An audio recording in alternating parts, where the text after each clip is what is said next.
요즘 이렇게 생긴 관련형 전자담배를 주변에서 자주 볼 수가 있습니다. 관련이라고 부르는 일반 담배는 종이로 말아서 태우는 방식인데 이건 전자기기에 끼워서 찌는 방법으로 피웁니다. 흡연자들 사이에선 냄새도 덜 나고 덜 해롭다고 해서 전자담배 아이폰이라는 별명도 붙었습니다. 오늘 팩트체크 주제, 바로 이 담배를 둘러싼 논쟁입니다. 오대영 기자, 쟁점부터 좀 정리를 해주시죠. 네, 쟁점은 간단합니다. 이 담배를 일반 담배로 볼 것이냐 아니면 전자담배로 볼 것이냐라는 겁니다. 특히 세금 문제와 맞물리면서 이게 논쟁이 커졌습니다. 국회 기획재정위에서는 일반 담배와 다르지 않다면서 세금을 똑같이 매기자는 논의를 하고 있습니다. 하지만 제조사에서는 일반 담배와 분명히 다르다, 이렇게 반박을 하고 있습니다. 현재 4,500원짜리 일반 담배는 3,323원을, 그리고 4,300원짜리 관련형 전자담배는 한 갑에 1,739원의 세금을 내고 있습니다. 네, 담배는 팔기 전에 허가를 받아야 하는데 이미 판매되고 있는 제품이 일반 담배인지 아닌지가 아직 정리가 안 됐다는 거잖아요. 네, 이게 시판된 지가 한 6월부터. 그렇죠, 6월 달부터인데요. 네. 각 부처마다 이 성격을 놓고 의견이 엇갈리고 있습니다. 보건복지부에서는 일반 담배에 가깝다, 이렇게 판단을 하고 있고요. 반면에 행정안전부에서는 일반 담배로 보기 어렵다고 유권 해석을 내린 바가 있습니다. 네, 그러니까 정부에서도 이렇게 엇갈리면 어떻게 판단을 해야 하는 겁니까?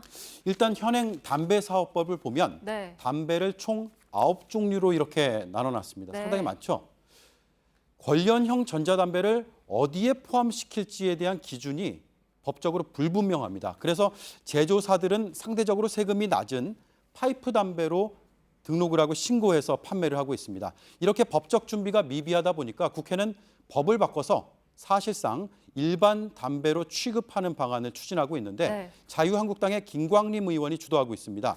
피우는 방식이 같다, 유해성이 비슷하다는 것이 이유입니다. 그리고 바른정당의 박인숙 의원도 과세 형평성을 주장하고 있습니다. 네, 그러니까 피우는 방식이 같고 유해성이 비슷하다, 이 두 가지 이유로 지금 일반 담배로 볼 수가 있다는 건데요. 이 두 가지로 내세운 이유가 타당한지를 좀 확인을 해봐야겠군요. 네, 먼저 피우는 방식이 같냐라는 건데요. 이 담배는 입담배가 들어있는 관련을 전자기기에 끼워서 피우는 방식인데 관련을 쓴다는 점에서 일반 담배와 유사합니다. 하지만 불로 태우는 것이 아니라 전자기기로 찌는 방식이기 때문에 분명한 차이가 있습니다. 그래서 피우는 방식이 같다라고 단정을 할 수 없죠. 네, 그러면 두 번째, 유해성은 어떻습니까? 사실 이 제품을 쓰는 분들께서는 좀 상대적으로 덜 해롭다는 생각을 하시는 분들이 많이 계실 텐데요. 맞습니다. 제조사는 유해성이 덜하다라고 홍보를 하고 있는데요. 하지만 지난달 스위스 베른 대학교 연구팀의 실험 결과를 보면 결과는 달랐습니다. 유해성에 큰 차이가 없다라고 밝히고 있는데요.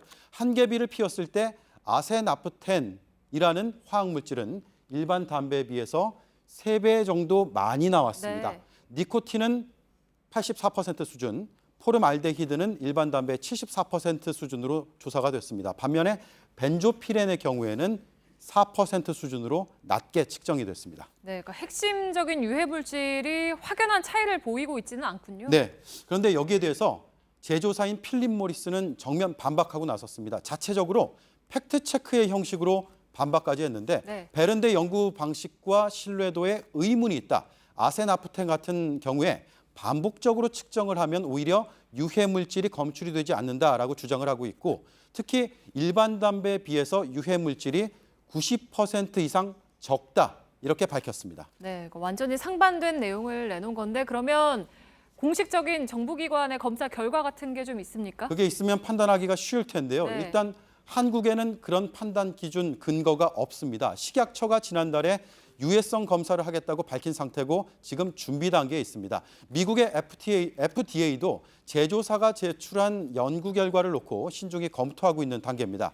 세계보건기구 WHO는 덜 해롭다는 이 주장은 담배업계의 기금으로 연구된 결과다라면서 유해성 여부의 근거가 부족하다는 입장만 내놨습니다. 네, 결국에는 유해성 여부에 대한 추가적인 연구가 좀 앞으로 있어야 제대로 된 답이 나오겠군요. 팩트체크 오대영 기자였습니다.